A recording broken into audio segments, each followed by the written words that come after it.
La philosophie a-t-elle encore sa place dans le monde? Thèse. Depuis qu'elle existe, la philosophie pose des questions essentielles. Le philosophe aura toujours sa place dans la société. Antithèse. La philosophie est une activité inutile et désuète. Dans un monde tourné vers la connaissance pratique et l'action, on n'a pas le temps de se poser des questions métaphysiques. Thèse. La philosophie est indispensable à la société.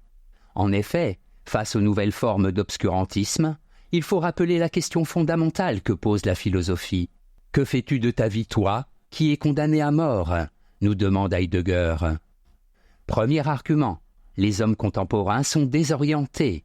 L'échec des grandes idéologies est à l'origine d'une angoisse et d'une désorientation qui poussent l'homme dans le culte des fausses valeurs. Irrationnel, secte, scientisme, course au profit. Dans cette perspective, la philosophie, comme recherche de la sagesse, est plus que jamais nécessaire pour éclairer l'homme sur les aliénations véhiculées par ces fausses valeurs. Deuxième argument, la philosophie permet de prendre du recul. La science découpe en tranches de plus en plus spécialisées et étroites la totalité du réel. La philosophie, elle, se présente non pas comme une tentative d'explication théorique du monde, mais comme une pédagogie libératrice, un désir d'agir sur les actes et la pratique pour accomplir le destin de la sagesse, à savoir le bonheur et l'accomplissement total de l'homme dans toutes ses dimensions. Troisième argument, la philosophie propose une sagesse. Ce qui donne le plus à penser dans notre temps et que nous ne pensons pas encore, dit Heidegger. Il appartient donc à la philosophie de notre époque de proposer une sagesse qui permette à l'homme de dépasser les modèles imposés par une société technocratique et robotisée, contraire au bonheur et à la destinée humaine. Le doute, la critique, l'éveil de la conscience et le jugement moral se doivent donc de montrer le vrai visage des nouvelles idéologies.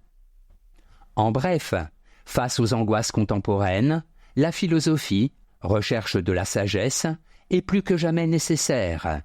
La philosophie doit contrebalancer la toute-puissance de la société technocratique. Antithèse. La philosophie est une activité périmée. En effet, la philosophie n'a pu se développer qu'en l'absence d'une science capable de répondre aux questions que l'homme se posait sur son origine, sa nature et sa place dans le monde. Premier argument. La science a remplacé la philosophie. Le philosophe a toujours été celui qui cherche à comprendre ce que la science n'a pas encore expliqué.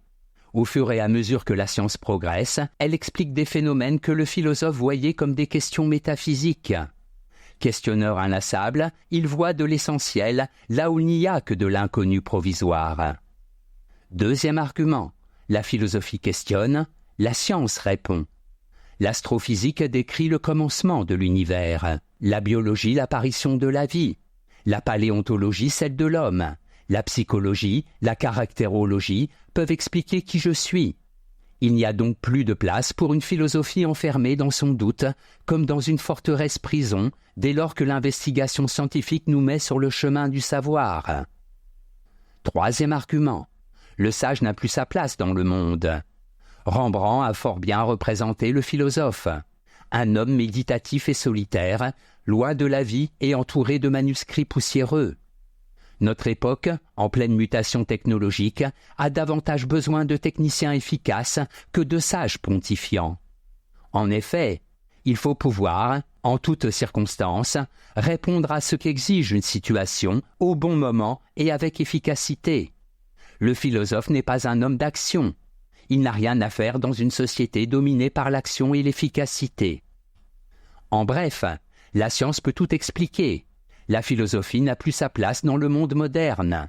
Le philosophe vit dans un monde idéal et théorique, alors que le monde contemporain a besoin de certitude et d'action réelle. Synthèse. La philosophie est la recherche de la sagesse. Elle tente donc de réaliser un idéal moral. Si je veux penser par moi-même, je dois m'interroger sur le spectacle du monde. Je dois philosopher. Se priver de cet outil de connaissance, c'est s'en remettre à l'action seule, sans se demander si cette action est conforme à la justice, à la liberté et au bonheur de l'homme. Certes, Dans notre monde dominé par l'action, le philosophe peut apparaître comme un empêcheur de tourner en rond.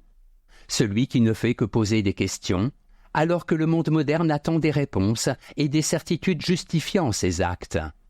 Le philosophe n'aurait plus alors qu'à se soumettre ou à se démettre.